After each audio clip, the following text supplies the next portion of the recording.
Students, सबसे पहले हमारे एजुकेशनल चैनल कॉमर्स चॉइस में आप सभी विद्यार्थियों का स्वागत है। इस चैनल के माध्यम से आप सभी के बीच में कॉमर्स से रिलेटेड जितनी सारी जानकारियां हैं वह ऑनलाइन के माध्यम से पहुंचाई जा रही है। तो आज के क्लास का जो मेन टॉपिक है वह हमारा पिछली क्लास की भांति, जैसे मैंने कॉमर्शियल अर्थमेटिक का चैप्टर चालू किया था जिसमें से फर्स्ट चैप्टर अप्रॉक्सीमेशन है, सन्निकटीकरण है। तो ये अप्रॉक्सीमेशन का आज बाज़ार के परिप्रेक्ष्य में, मतलब आधुनिक रूप से इसका कैसे उपयोग किया जा रहा है। एक अप्रॉक्सीमेशन चैप्टर में जितने सारे क्वेश्चंस हैं उसका क्या प्रैक्टिकल वे में प्रयोग है या नहीं है, इसके बारे में भी हम लोग अध्ययन करेंगे। और देखा जाए सच्चाई में कि ये अप्रॉक्सीमेशन का जब प्रयोग किया जाता है तो हमें कई प्रकार के लंबे और बड़ा बड़ा डाटा हमें जो मिल जाता है तो हमें बहुत तरह का कन्फ्यूजन हम लोगों के बीच में आने लगती है। तो इस संदर्भ में होता है क्या कि अगर हमको 2 डेसिमल तक अगर लेना है, दशमलव के 2 अंक तक लेना है और बाकी अंक हमारा जो छूट जा रहा है, तो छूटे जाने वाले अंक का जो प्रथम अंक है वह मेरा प्रतिनिधित्व करता है जितने सारे छूटे जाने वाले अंक है उसका पहला अंक। तो यहाँ पर बात आ रही है प्रश्न कि एक्चुअली में सन्निकटीकरण जो लफ्ज़ जो सुनाई पड़ रहा है हम लोगों के कानों में वह क्या है, जो पिछली क्लास में भी मैंने डिफाइन किया था। तो संक्षिप्त में मैं आपको फिर बता दे रहा हूँ कि एक डिस्टेंस लाइन के आधार पर हम एक उदाहरण के जरिए पर बता रहा हूँ कि एक व्यक्ति का नाम ए है, वह एक एक्स स्थान से वाई स्थान की तरफ बढ़ना चालू किया है जिसकी दूरी 10 किलोमीटर हम लोग मान लेते हैं। तो जब वह व्यक्ति 0 किलोमीटर से चलना प्रारंभ किया तो वह व्यक्ति जब पहुंचा करीबन 2 किलोमीटर के डिस्टेंस में, तो अब वहां रुक करके वह सोचता है क्या कि अब मुझे वाई की तरफ जाने के लिए अभी 8 किलोमीटर और चलना है। मतलब अभी हम किसके नज़दीक में हैं, तो हम एक्स स्थान से जहां से चले थे उसी के नज़दीक में हम हैं, वाई के नज़दीक में हम नहीं है। मतलब निकट के दृष्टिकोण से अगर देखा जाए तो वह एक्स के निकट है। फिर वह व्यक्ति आगे बढ़ना चालू किया तो फिर वह चलता है तो 4 किलोमीटर तक वह चल चुका। फिर वह सोचता है क्या कि हम कहाँ पर पहुँचे, तो x के आगे बढ़े तो x से 4 किलोमीटर की दूरी पर है। मतलब अभी भी वह नहीं कह सकता है या सोच सकता है कि हम 4 किलोमीटर चलने के बाद y के नज़दीक आ गए हैं। सो अभी भी उसके मनो मस्तिष्क में एक ही बात आता है कि अभी भी हम एक्स स्थान के नज़दीक में हैं, मतलब मात्र 4 किलोमीटर। लेकिन जब वह फिर आगे बढ़ता है तो अब वह पहुंच जाता है जिस जगह का नाम है, मान लिया हम लोग जेड, तो वहां से इस एक्स की दूरी 5 किलोमीटर है। तो उसके दिलो दिमाग पर एक बात और आया कि जब x और y के बीच में दूरी का अंतराल 10 किलोमीटर का है तो अब तो हम 5 किलोमीटर तो चल चुके। तो अब वह सोचता है क्या कि अब हम आधा दूरी तय कर लिए, मैंने बिल्कुल ये स्थान में जहां पर वह पहुंच चुका है वह अब सोच रहा है कि हम x और y दोनों स्थान के बीच में है, मतलब मध्य दूरी मैंने तय कर लिया। वह अब उसके दिमाग में ये नहीं रहता है या बोल नहीं सकता है कि हम 5 किलोमीटर चलने के बाद में हम x के नज़दीक में है या y के नज़दीक में है। लेकिन फिर वह सोचता है क्या कि अब आगे बढ़ा जाए। फिर बढ़ना वो चालू किया और आगे पहुंचते पहुंचते वह पहुंच गया 8 किलोमीटर दूरी चल चुका। तो अब उसके दिलो दिमाग पर क्या प्रश्न आता है, वह नहीं बोलता है या नहीं सोचता है कि अब 8 किलोमीटर चलने के बाद x के नज़दीक में है। अब उसके दिमाग में आ रहा है क्या कि अब हमारी मंजिल जो है सो बहुत ही कम दूरी पर हमें तय करना है। अब वह बोलता है या सोचता है कि हम y के निकट में हैं, वह x के निकट में नहीं है बल्कि y के निकट में है। तो 8 किलोमीटर चलने के बाद ये प्रश्न आता है। लेकिन फिर वो चलना चालू किया तो इस प्रकार से चलते चलते वह 10 किलोमीटर का दूरी तय कर लेता है और अब कहता है कि मैं मंजिल y के स्थान पर पहुंच चुका हूं। तो ये हम लोग आपको उदाहरण के जरिए पर आपको बताएं कि ये डिस्टेंस लाइन का जो हम लोग एग्जाम्पल आपको दिए, तो ये डाटा कब आता, जब आता है तो हम लोग कह सकते हैं क्या कि 5 का डाटा अगर मिलता है तो हम लोग अप्रोक्सीमेशन वे से +1 वहाँ पर करेंगे, और अगर 5 या 5 से कम रहेगा तो उसके में हम 0 करेंगे, मतलब किसी प्रकार उसमें अंक नहीं जोड़ेंगे। तो इसको एक मैथमेटिकल क्वेश्चंस पर हम लोग आधारित करके हम लोग सीखने का प्रयास करते हैं, और सतर्क रह करके आप समझने का प्रयास कीजिए। और आशा और उम्मीद है कि जिस वे में आपको समझाया जा रहा है अप्रोक्सीमेशन का चैप्टर आपको काफ़ी आसान महसूस होगा। तो देखिए यहाँ क्वेश्चन नंबर 3 तक, क्वेश्चन नंबर 2 तक सवाल हो गया था। आज मैं क्वेश्चन नंबर 3 लिया हूँ। तो यहाँ पर लिया हुआ है express 93721628 correct to the nearest 100, 1000 and million respectively. मतलब आपको अंक दिया हुआ है 93721628 और इसको निकालना है आपको नियरेस्ट 100 में, एक नियरेस्ट 1000 में और एक नियरेस्ट मिलियन में, मतलब 3 आंसर आएगा। तो आपको यहाँ लिखना 93721628, और जब 100 से हमको निकालना है, 100 से अप्रोक्सीमेट करना हमको, तो यहाँ पर डिवाइड किया जाता है 1/10⁻²। 10⁻² लिखने का मतलब क्या हुआ कि 1/100 भी लिख सकते हैं या 10⁻², यानी कि 100 में 2 जीरो होता है, इस फॉर्मेट में हम लोग लिख सकते हैं। तो आपके पास एक प्रश्न और आ रहा है, आप भी जान रहे होंगे कि आपसे सवाल किया जाएगा स्टूडेंट से कि ये डाटा जो आप लोगों को दिखाई पड़ रहा है इसमें से दशमलव कहाँ पर है, वेयर इज डिसमल। तो आपको पता होना चाहिए, कुछ स्टूडेंट का आंसर भी आ सकता है कि सर ये दशमलव आपका 8 के बाद है, मतलब यहाँ पर है। तो निश्चित या आप लोग ये भी जान लीजिए कि अगर 4 दिया हुआ है और इसमें पूछा गया कि दशमलव कहाँ पर है, तो आपको बताना है 4 के बाद है। तो यहाँ पर दशमलव आ गया। अब इसको डिवाइड जब करेंगे तो हमारा अगर भाग देने का प्रक्रिया होता है तो दशमलव जो है सो बायां जाता है, तो ये दशमलव 2 के पहले आ जाएगा। मतलब अब आप लोगों को आ गया अंक 937216.28। अब हम लोग को अप्रोक्सीमेशन करना है, तो यहाँ पर हम लोग बाउंड्री लाइन करेंगे। तो बाउंड्री लाइन करने का मतलब क्या हुआ कि ये बाउंड्री लाइन करने का मतलब हुआ अप्रोक्सीमेशन रूल के अनुसार से कि इस बाउंड्री लाइन के बाद यानी दाहिने साइड जो अंक छूट रहा है वह सब का सब अंक छूटा हुआ है, लेकिन जितने सारे अंक छूटे जाने वाले हैं उसका पहला अंक कौन है, तो इस प्रश्न में 2 है। तो 2 के बारे में हम लोग देखेंगे क्या, अगर वह 5 या 5 से ज़्यादा है तो इस जगह पर हम +1 करेंगे, अगर 5 या 5 से कम है तो +0 करेंगे। तो 2 है जो 5 से कम है तो इसलिए 0 यहाँ पर लिखेंगे, और यहाँ पर आंसर आ जाएगा आपका 937216 × 10⁻², और यहाँ पर लिख सकते हैं नियरेस्ट 100। अब अगर लिखना है हिंदी में भी लिखना अगर चाहते हैं तो लिख सकते हैं सैकड़े के सन्निकट, सैकड़े के सन्निकट। अब फिर एक आंसर और आएगा 93721628, और कितना बोला, 1000 के सन्निकट। तो 1000 के सन्निकट का मतलब कितना हुआ, 10⁻3। तो दशमलव चूंकि यहाँ पर है तो 3 दशमलव आपका लेफ्ट जाएगा, तो आ जाएगा 93721628।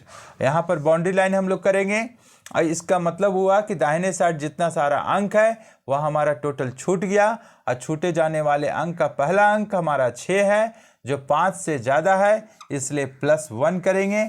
हमारा यहाँ आंसर आ जाएगा 9372 और 2 × 10⁻3। हम लोग लिख सकते हैं इसको कि 1000 के सन्निकट। कितना लिखेंगे, 1000 के सन्निकट। अब एक आंसर और आएगा आपका, मिलियन रिस्पेक्टिवली। तो 93721628 इंटू 10⁻6। अब यहाँ पर दशमलव तो यहाँ पर है, तो 1 2 3 4 5 6, तो यहाँ पर हमारा चला जाएगा दशमलव 93.721628। अब यहाँ पर हम बाउंड्री लाइन करते हैं, तो 7 इज मोर देन 5 प्लस 1 यहाँ पर हो जाएगा, तो 94 गुना 10 का पावर 6, यानी कि ये 10 लाख के सन्निकट, 10 लाख के सन्निकट ऐसे लिख सकते हैं। तो ये आपको रूल्स ही पता होना चाहिए कि हम लोग अप्रोक्सीमेशन में कैसे बनाएंगे इसको। तो देखिए आगे अगली क्वेश्चन की तरफ बढ़ते हैं हम। क्वेश्चन नंबर 3 तो आपका हो गया। देखिए क्वेश्चन नंबर 4, आपका क्वेश्चन नंबर 4, ये क्वेश्चन नंबर 4 में क्या बोलता है, सवाल को समझ लीजिए पहले कि एक्सप्रेस 6459, क्वेश्चन हम लिख देते हैं, एक लाइन का सवाल है इसलिए लिख देते हैं कि बहुत सारे स्टूडेंट्स के पास बुक्स अभी उपलब्ध नहीं हो पाया होगा। 6459.75 करेक्ट टू द इंटीजर। ये इंटीजर का क्या मामला आता है इसके बारे में अभी हम लोग समझेंगे। 100 and 1000 rupees, 100 and 1000 rupees. Okay, देखिए क्वेश्चन कई बार ये प्रश्न आया हुआ है कई एग्जाम में, इसलिए इंपॉर्टेंस के श्रेणी में रखते हैं इसको। देखिए डाटा लिखते हैं हम लोग सबसे पहले 6459.75। इंटीजर का मतलब होता है पूर्णांक, पूर्णांक का मतलब होता है संधि विच्छेद कर सकते हैं पूर्ण जोड़ अंक, माने कंप्लीट नंबर चाहिए जिसमें से दशमलव नहीं होना चाहिए। तो हम लोग दशमलव नहीं होना चाहिए, तो इसका मतलब यहाँ बाउंड्री लाइन किए, बाउंड्री लाइन के बाद जितना सारा अंक है हमारा छूट गया। जो 7 जो प्रतिनिधित्व कर रहा है हमारा वह 5 से ज़्यादा है, इसलिए हम लोग यहाँ पर लिखेंगे 6460। अब ये आंसर हम लोगों का आ चुका है। अब यहाँ पर लिख देंगे पूर्णांक के सन्निकट, पूर्णांक के सन्निकट। अब इसका मामला हो गया। अब 100 के बारे में बोला हुआ है, तो फिर लिखें इस डाटा को 6459.75 इंटू 1/10⁻²। डिसमिल इज हियर, और 10 का पावर 2 है, मतलब 2 अंक आपका फिर डिवाइड हो जा रहा है यहाँ के अनुसार से, तो लेफ्ट जाएगा, तो 64.5975 64.5975 बाउंड्री लाइन यहाँ पर करेंगे। अब 5 प्रतिनिधित्व कर रहा है छूटे जाने वाले अंक का, तो 5 जो है इसके बदले में 1 जोड़ेंगे, तो निकल गया यहाँ पर 65 गुना 10 का पावर 2। इसको 6500 भी लिख सकते हैं। तो यहाँ पर लिखेंगे सैकड़े के सन्निकट, सैकड़े के सन्निकट। अब बोला है 1000, 6459.75, इसको 10⁻³ करेंगे, तो यहाँ 3 दशमलव जो है सो हमारा यहाँ पर आ गया 6.45975। ओके, अब यहाँ पर बाउंड्री लाइन यहाँ पर किए, तो 4 is less than 5, so we can add 0, तो 6 इंटू 10⁻³ मतलब 6000। तो यहाँ पर लिखेंगे क्या, 1000 के सन्निकट। बस यही तो सवाल का आंसर था। बस इतने छोटे से सवाल का इतना आंसर जो हुआ आप समझ जाइएगा, तो आसानी पूर्वक बना लीजिएगा। और इस तरह का सवाल कई एग्जाम्स में आपको कई बार आया हुआ है। तो अब देखते हैं एक और क्वेश्चन आगे की तरफ में, कौन सा सवाल देखें, कोई टेक्निकल चीज अंतर रहेगा उसको देखने का प्रयास करते हैं। कुछ सवाल आप लोग भी बनाने का प्रयास कीजिएगा। देखिए क्वेश्चन नंबर आपका 5 सिमिलर है। अब इस जगह पर देखिए एक नया चीज हम लोग सीखेंगे इस जगह पर, significant figure. Question number 6, 4 number जो है 4 के आधार पर 5 बनेगा, 6 नंबर में आपका क्या दिया हुआ है वो देखते हैं कि express the following number, express the following number correct to the 3 significant figure, correct to the 3 significant figure. कितना हो जाएगा? पहले 4 सवाल इसमें दिया हुआ है, हम आपको 1-2 सवाल बता देते हैं इस पर, उसके बाद आप भी बनाने का प्रयास कीजिएगा। यहाँ बोला express the following numbers correct to the 3 significant figures, मतलब 3 सार्थक अंकों के सन्निकट आपको निकालना है। तो सवाल आपका आया हुआ है 17.054। तो यहाँ आपको समझना क्या है इस बात पर कि इस चीज़ को मैं डिलीट करता हूँ और इसको पहले समझिए कि क्या कॉन्सेप्ट है, कैसे इस तरह का सवाल अगर आता है तो हम आसानी पूर्वक सॉल्व कैसे कर लेंगे। जैसे देखिए, आप सार्थक अंकों के बारे में समझिए। जैसे यहाँ 4 है, तो अगर इस साइड अगर 0 देते हैं तो हमारा ये सिग्निफिकेंट कहलाता है, माने सार्थक है।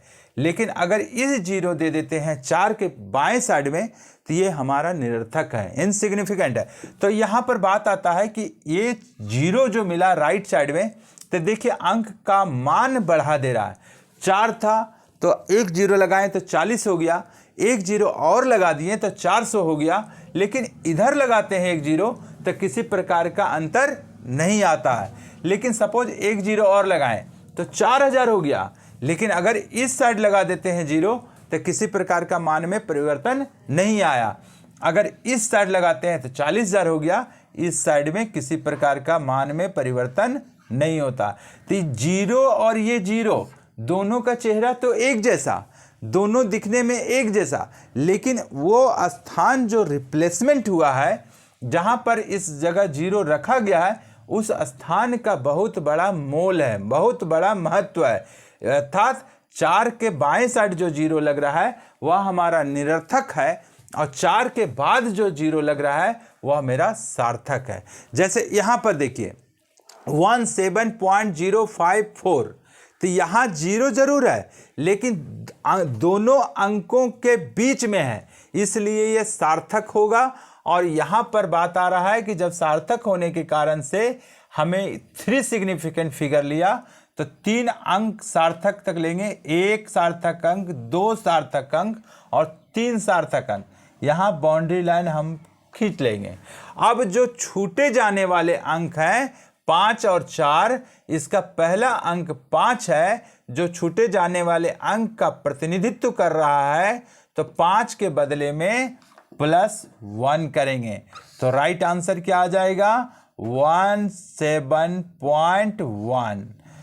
तो यहां पर लिखेंगे correct to the 3 significant figure, माने यहां पर हिंदी में अगर लिखना है तो 3 सार्थक अंकों के सन्निकट। क्या लिखेंगे हम लोग? 3 सार्थक अंकों के सन्निकट। अब दूसरा सवाल में दिया हुआ है, क्या डाटा है इसमें? 0.08926। अब देखिए यहां पर अंतर क्या आ रहा है कि 0.08926, तो यहां 3 सार्थक अंकों की बात हो रही है। तो जैसे आपको पहले उदाहरण के जरिए बताएं, देखिए यहां पर क्या अप्लाई करेगा रूल्स में कि 3 सार्थक अंक पुराने नियम के अनुसार से 8, 9, 2 होना चाहिए। लेकिन ये सार्थक अंक 0 नहीं है बल्कि निरर्थक है, तो हम लोगों को 3 सार्थक अंक तक लेना है। तो ये सार्थक अंक ना होने के कारण से अगला डाटा पर बढ़ेंगे। 1 सार्थक अंक 8, 2 सार्थक अंक 9, 3 सार्थक अंक 2, यानी यहाँ पर हम लोग बाउंड्री लाइन करेंगे। तो जो छूटे जाने वाले अंक जो है 6 है, जो 5 से ज़्यादा है, इसलिए यहाँ +1 करेंगे। तो 0.0893, तो फिर हम लोग यहाँ पर क्या लिखेंगे? 3 सार्थक अंकों के सन्निकट, 3 सार्थक अंकों के सन्निकट, निश्चित है आपको बहुत बढ़िया तरीके से समझ में आ रहा होगा। अब तीसरा सवाल है आपका पास 2.0082। अब यहां पर 3 सार्थक अंकों के सन्निकट बोला, तो यहां पर 2 अंकों के बीच में है, मतलब सार्थक अंक जो है उसके बीच में 0 है, इसलिए ये सार्थक अंक कहलाएगा। तो पहला, दूसरा, तीसरा बाउंड्री लाइन यहां पड़ा, तो 8 जो है सो 5 से ज़्यादा है, इसलिए +1, तो 2.01, तो ये भी आ गया। यहाँ पर क्या लिखेंगे हम लोग? 3 सार्थक अंकों के सन्निकट। ओके, 3 सार्थक अंकों के सन्निकट। एक लास्ट क्वेश्चन बता दे रहा हूँ, 4 दिया हुआ था, 4 मैंने सोचा कि 2 सवाल मैं आपको बताऊंगा और 1 सवाल आपके लिए मैं छोड़ दूंगा, लेकिन क्वेश्चन में थोड़ा सा ट्विस्ट है, इस वजह से हो सकता है मिस्टेक हो जाए, लेकिन आप अभ्यास कीजिएगा। 0.006343। अब यहाँ पर बोला कि correct to the 3 significant figures, तो 3 सार्थक अंक। तो देखिए यहाँ 0 जो दिया हुआ है, सार्थक अंकों के बीच में 0 नहीं है बल्कि किनारे है, तो किनारे का मतलब वही हो गया कि ये निरर्थक है, ये निरर्थक है, ये निरर्थक है। तो पहला सार्थक अंक 6, 3 और 4, ये दूसरा, ये तीसरा, तो 3 अंकों तक बोला हुआ, यहाँ बाउंड्री लाइन करेंगे। 3 जो है सो 5 से छोटा है, इसलिए 0 लगाएंगे यहाँ पर, और यहाँ पर क्या लिखेंगे हम लोग? 0.000634। और क्या लिखेंगे यहाँ पर? 3 सार्थक अंकों के सन्निकट, 3 सार्थक अंकों के सन्निकट। तो ये सवाल आपका है। आपका कॉन्सेप्ट क्लियर क्या हुआ कि कौन सा अंक सिग्निफिकेंट होता है, सार्थक होता है, और कौन सा अंक निरर्थक होता है। अगर इस चीज को भली भांति से कॉन्सेप्ट क्लियर कर लीजिएगा तो एक सवाल की जगह पर अनेकों सवाल आपके पास आ जाएगा किताब पर, तो आप इस चीज़ को बना लीजिएगा। अगर आपका कॉन्सेप्ट क्लियर नहीं रहता है तो एक सवाल बनाने के बाद दूसरा भी नहीं बनेगा, दूसरा के बाद तीसरा भी नहीं बनेगा, माने तरह तरह का दिक्कत महसूस होगा। लेकिन कॉन्सेप्ट क्लियर कीजिए, कॉन्सेप्ट क्लियर होने के बाद में कई सवाल आपको आराम से बन जाएगा। तो आपका जिस प्रकार से पहले मैंने क्वेश्चन नंबर 5 को छोड़ा कि 4 के जैसा 5 है, तो 6 मैंने बताया आपको, तो 7, 8, 9 तक आपका सेम है। तो आज की क्लास में मैं होमवर्क दे रहा हूं आपको कि यहाँ से 3, 4, 5, 6, 7, 8 एंड 9, ये आपका होमवर्क आज का है अप्रॉक्सीमेशन चैप्टर का। तो ये आपको मैंने आज बताया आज की क्लास में कि सन्निकटीकरण का क्या भूमिका होता है और कैसे कैसे इसको बनाया जाता है। कुछ रूल्स और बचे हुए हैं, इसको अगली क्लास में मैं अच्छी तरीके से मैं आपको बताऊंगा। आप कोशिश कीजिए कि अपना क्लास छूटे ना, समय पर उपस्थित होकर के एक क्लास का फ़ायदा उठाइए और मैक्सिमम से मैक्सिमम फ्रेंड्स के बीच में इस चीज़ को शेयर कीजिए, और आप अपने मोबाइल पर सब्सक्राइब कीजिए, लाइक कीजिए, ताकि जो भी संस्थान के द्वारा वीडियोस नए नए बन रहे हैं वो आपके मोबाइल पर आसानी पूर्वक पहुंच सके, नोटिफिकेशन अच्छी तरीके से मिल सके। और अंततः यही बात आपको बता रहा हूं कि क्लास करने के बाद में आप दिलो दिमाग पर अभ्यास के शब्द को रखिएगा, प्रैक्टिस कीजिएगा, क्योंकि अगर अभ्यास नहीं कीजिएगा तो बहुत ही मुश्किल होगा। ठीक है? Okay, thank you.